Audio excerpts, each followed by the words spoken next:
جی میں مفتی صاحب سے یہ پوچھنا چاہتا ہوں، یہ جو بعض لوگ کہتے ہیں 11ویں کا ختم دلانا چاہیے، یہ کیا دلانا چاہیے؟ اگر دلانا چاہیے تو یہ کس حدیث شریف میں یا قرآن پاک میں اس کا کوئی ثبوت ہے؟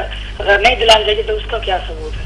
11ویں والے تو اس وقت تھے ہی نہیں جب قرآن کریم نازل ہوا اور حدیث میں نے آپ سے نہیں پوچھا۔ اچھا ٹھیک ہے، ٹھیک نہیں مجھ سے پوچھ رہے ہیں۔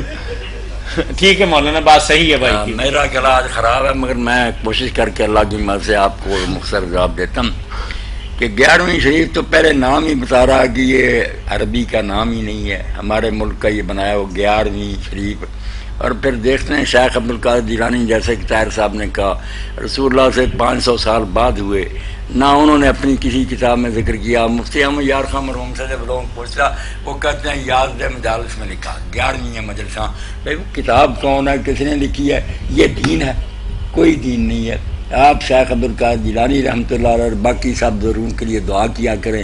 شیخ عبدالقادر جیلانی کو زیادہ مخصوص ہیں ہماری دعاؤں کے لیے، صحابہ کرام ہیں، بعد میں تابعین ہیں، اتنے بڑے بڑے نیک لوگ دین کی خدمت۔ ایسی چیز شروع کریں جس میں سب کے لیے دعا ہو، اللہ ان سب پر رحمت فرمائے، ان کے درجے بلند کرے، ہمیں بھی ان کے نقش قدم پر چلنے کی توفیق دے۔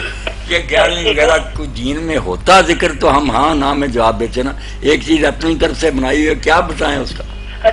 وہ لوگ بات کہتے ہیں، وہ کہتے ہیں ہم اس پہ قرآن شریف بھی پڑھتے ہوں تو کچھ نہیں پڑھتے۔ نہیں وہ ساری چیزیں ٹھیک ہے، وہ بہانے جو نا ان کے بارے میں ہم لگ گئے تو جھگڑے ہی ہیں۔ ہر کوئی کہتا میں یار یہی کرتا ہوں کہ ادھر تھوڑا سا ساز اس سے کبھی مدد آتا ہے، ادھر ناز شریف چل رہی ہے، کیا ہوگا؟ ہر حرام حلال کر لیا جائے گا۔ اچھا وہ چیز کھا لینی چاہیے جب اس کو پڑھتے ہیں؟ اس کا کوئی ڈر نہیں، کوئی ڈر نہیں، کھا لینی چاہیے۔ اگر قرآن شریف بھی صرف پڑھا تو پھر کھا لینے میں کوئی حرج نہیں۔